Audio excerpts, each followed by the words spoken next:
छोड़ दो छोड़ दो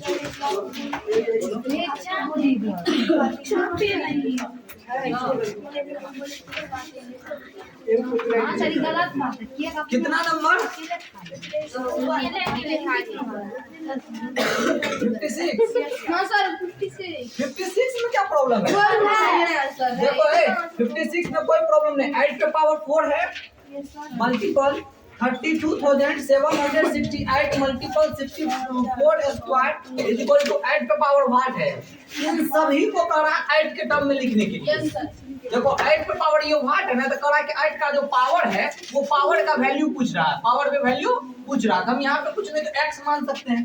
तो 8 पे पावर 4 है और ये कितना 8 होगा ताकि 32,778 पुरेगा। कितना 8 होगा? तो ये 5 गो 8 होगा। 8 पे पावर 5 गुना, अब देखो 64 है, ये 5 होगा। 5 को देखो 5 को 8 को गुना करोगे, 8 गुना 8 कितना हो गया? 2 को 8 हुआ।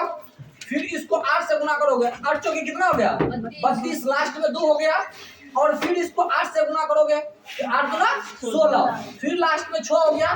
फिर इसको 8 से गुना करोगे, कितना हो गया? 48। लास्ट में 8 आ गया, इसका मतलब यही होगा।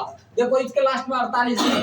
1 2 3 4 5, तो टोटल क्या होगा? 8 आया, 5 को 8 आया। और यहाँ पे 64 है, तो 8 का होल स्क्वायर, इसके ऊपर में होल स्क्वायर इसका पहले से ही ये है कि नहीं है?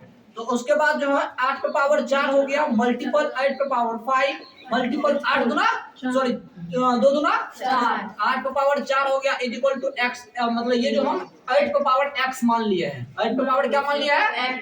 x मान लिए। अब ये देखो तीनों का ही पावर सेम है, तो फार्मूला एगो चीज हम बताए थे। Yes sir. a पे पावर m गुना a पे power n is equal to a पे पावर m प्लस n। ये फार्मूला बताया है ना? अब इसका देखो जब बेस समान हो तो पावर क्या, और जब मल्टीप्लाई के फॉर्म में हो तो पावर क्या होता है? उड़ जाता है। 8 पे पावर क्या होगा? 4 4 8 8 5 13 इज इक्वल टू 8 है। जब हम बोले थे कि जब दोनों साइड बेस दोनों का समान हो, बराबर हो, तो पावर भी क्या होगा? बराबर होगा। x इज इक्वल टू 13, यही इसका आंसर होगा। जिसको लिखना है लिख लो फटाफट। बनाया हुआ है? Yes sir.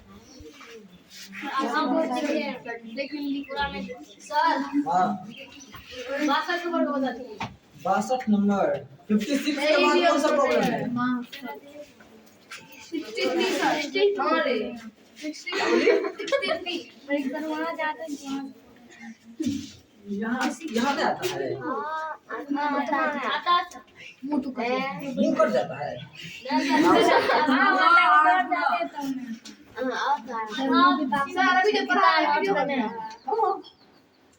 चलो चलो बोलो कौन सा? 56 57 बन गया ना? 57 बना।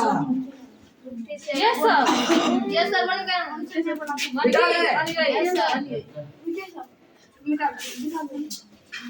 लिखो लिखो जो तक है नीचे में नीचे वाले लिखो। 57 का देखो तो 96 का स्क्वायर माइनस 12 का होल स्क्वायर 35 135 प्लस x, मतलब वाट है तो उसकी जगह पर हम x मान लिए। ये क्वेश्चन है। कुछ नहीं, 96 का स्क्वायर निकाल लो, 12 का स्क्वायर निकाल तो 96 का स्क्वायर निकालने का तरीका ले लो। 96 का स्क्वायर निकालना है, 9 नंबर 81 छछा के 36 नछा के 54 54 दुना 108। इसमें एक अंक के बाद 108 को जोड़ दो, यहाँ पे हो गया 6 8 11 के घात में 1 1 1 2 8 1 9 92 16। और इसका कितना हो गया? 144। और ये बराबर था ना बीच में रे, बराबर 3535 प्लस x। अब इसमें से इसको घटा लो, यहाँ पे हो गया 2, यहाँ हो गया 7 4 11, यहाँ हो गया 0 और यहाँ हो गया 9 और is equal to 35 plus x। अब इसमें से इतना में से जब भी कोई भी हम फंडा था हम बताए थे तुम लोग को, अगर प्लस के उस साइड अगर प्लस के फॉर्म में है और इस साइड चेंज होगा तो किसमें बदल जाएगा? माइनस में। यहाँ पे लिखो x इज इक्वल टू, और यहाँ पे इस चीज को देखो ये बीच में बराबर है, जब भी बराबर हो बीच में तो तब उसके बाद ये फॉर्म का प्रयोग किया जाता है। बीच में जब बराबर रहेगा तब इस फॉर्म का प्रयोग करना, अगर बीच में बराबर नहीं रहेगा तो इस फॉर्म का प्रयोग नहीं करना, फिर बराबर का ही प्रयोग करना है। x इक्वल टू आप लिखो 90 172 माइनस 35 135। अब इसको घटा दो, ये कितना हो गया 12 में से 7 गया 5, यहाँ बचा 6, 6 में से यहाँ पे 3 और यहाँ हो गया 5 और यहाँ पे 5, 5537। उसके बाद 63 अंठावन 59 59 को किसी में प्रॉब्लम है 60 61 62 प्रॉब्लम है मीनू को बेटा बे अरे तुम लोग बना के लाया ना, सबका कॉपी चेक करेंगे, कान खोल के सुन लो, बोलने वाले हैं नहीं आज चेक करेंगे हम तब नहीं बनाने के लिए 62 root under 27 plus root under 48 minus root under 75 is equal to question करा हुआ। देखो ये रूट अंडर है ना, इसका मतलब ये क्यूब निकालने के लिए नहीं कर रहा, ये क्या स्क्वायर निकालने के लिए कर रहा है। यहाँ पे देखो रूट अंडर 9 मल्टीपल 3 लिख सकती है तुम इसको, प्लस यहाँ पे हो गया 48 है, 48 से 8 6 के 48 होता है। इन सभी को एक ऐसे फॉर्म में 3 के फॉर्म में सजाने की कोशिश करो।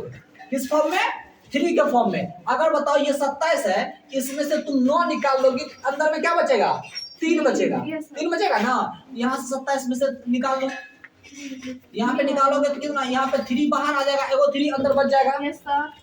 ये 48 है तो कितना को गुना करोगे 3 से ताकि 48 हो जाएगा, 16 तिया 48, 16 तिया 48 होता है ना, तो 16 तिया 48 होता है, तो रूट अंडर यहाँ पे हो गया 16 गुना 3, तो 16 बाहर निकल जाएगा, 3 बच जाएगा अंदर में, 4 चौके 16 होता है ना रे, तो यहाँ पे 4 बाहर निकल जाएगा, रूट अंडर 3 अंदर बच जाएगा, माइनस यहाँ पे 75 है, 25 दिया 75, 25 बाहर निकल जाएगा और 3 अंदर बच जाएगा, तो 5 रूट अंडर 3 हुआ ना। अब देखो यहाँ पे जब तीनों का बेस समान हो तो जो प्लस वाला है उसको जोड़ेंगे, जो माइनस वाला है उसको घटाएंगे। ये इसमें प्लस लगा हुआ है, इसमें भी प्लस है, 7 root under 3 minus 5 root under 3। अब इसमें से घटा लो, 7 में से 5 गया, मतलब 2 रूट अंडर 3, यही आपका आंसर है। हाँ क्या बोला, अरे 9 गुना 9 क्या कितना होता है 27, तो 9 का वर्गमूल निकलेगा रे, 25 का 16 का वर्गमूल निकला तो 4, 5 का वर्गमूल निकला तो 5, लेकिन 3 का तो वर्गमूल निकलेगा नहीं, इसीलिए रूट अंडर आ गया। यहाँ पे देखो 3 का वर्गमूल नहीं निकलेगा इसलिए अंदर चलेगा, ये भी 3 का रूट नहीं निकलेगा इसलिए रह गया। सब बना के लाओ ना, सब काम चेक करेंगे, कॉपी सब निकाल के रखो, कॉपी तुम बनाई है, ऐसे ऐसे बात क्या करते रहती है। कितना नंबर 63 मिटा दे, 63 नंबर का देख लो।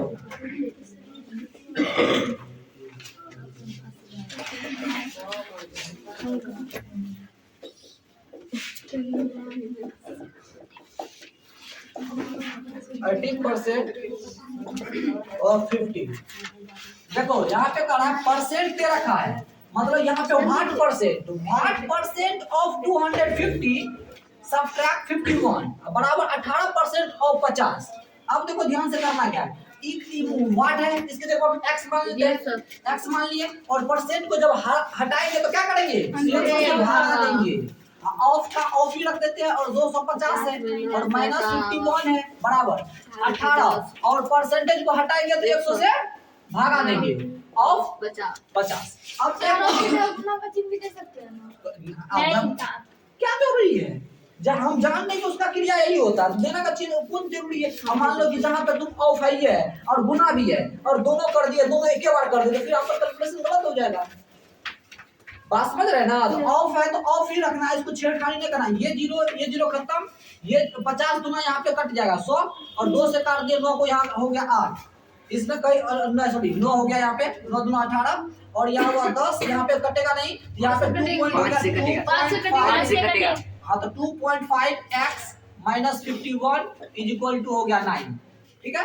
अब 2.5x इक्वल टू ये इस साइड माइनस में उस साइड जाकर प्लस में, तो 9 प्लस 51।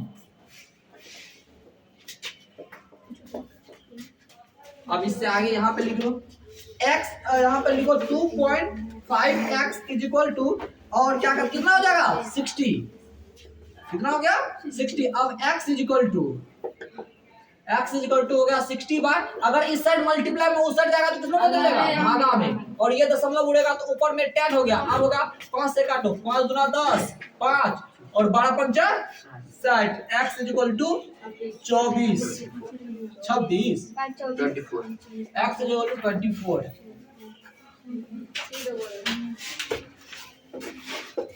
ऊपर वाला मिटा देना। Yes sir. चलो बोलो जल्दी से, 100 तक कंप्लीट करना है। 65।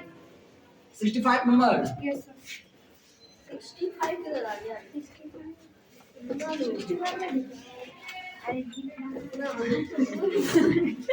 65 नंबर। इसमें देखो 5 पे पावर 2.6 मल्टीपल 25 पे पावर 7.4 डिवाइड 125 पे पावर 1.1 इज इक्वल टू 5 पे पावर 1। यही निकाला है। अब जरा दिमाग लगाओ, यहाँ पे दे रखा है कितना 2.6, यहाँ पे दे रखा है 25 पे पावर 7.4, यहाँ पे दे रखा है 125 पे पावर 1.1।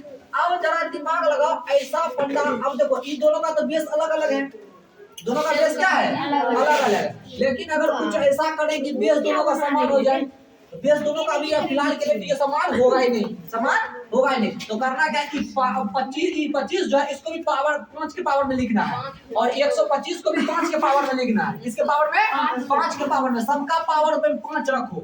यहाँ पे मतलब बेस में 5 रखो, पावर तो इसका सब अलग अलग है, मतलब बेस 5 होना चाहिए। ये बेस इसका 5 है और पावर में 2.6 है, मल्टीपल ये कितना होगा 5 का होल स्क्वायर और 7.4 ये मल्टीप्लाई हो जाएगा, और ये डिवाइड का डिवाइड अभी कोई छेड़खानी मत करो, और ये 5 पे पावर 3 हो जाएगा और 1.1 बात समझ में आ गया ना, और 5 पे पावर x रख लो। अब देखो ये 5 पे पावर 2.6 मल्टीपल ये 5 पे पावर कितना हो गया, यहाँ पे ये दोनों मल्टीपल हो जाएगा 14.8 और डिवाइड है 5 पे पावर और कितना है 3.3 इज इक्वल टू 5 पे पावर। अब एक बात होता है, यहाँ पे मल्टीप्लाई और डिवाइड दोनों आता है, किसका काम पहले करोगे डिवाइड का। यहाँ पे होगा 5 पे पावर 2.6 मल्टीपल 5 पे पावर 14.8। लेकिन जब देखो ये दोनों को एक साथ अगर आप काउंट कीजिएगा, हम एक फॉर्मूला बताए थे, जब a पे पावर m डिवाइड a पे पावर n, तो जब मतलब बेस दोनों का समान हो और भागा हो तो पावर क्या होता है घट जाता है। पावर क्या होता है घट जाता है। यहाँ पे देखो ये दोनों का बेस समान है और बीच में भागा के फॉर्म में है, तो पावर ऊपर वाला क्या होगा इसका घट जाएगा, इक्वल टू 5 पे पावर x।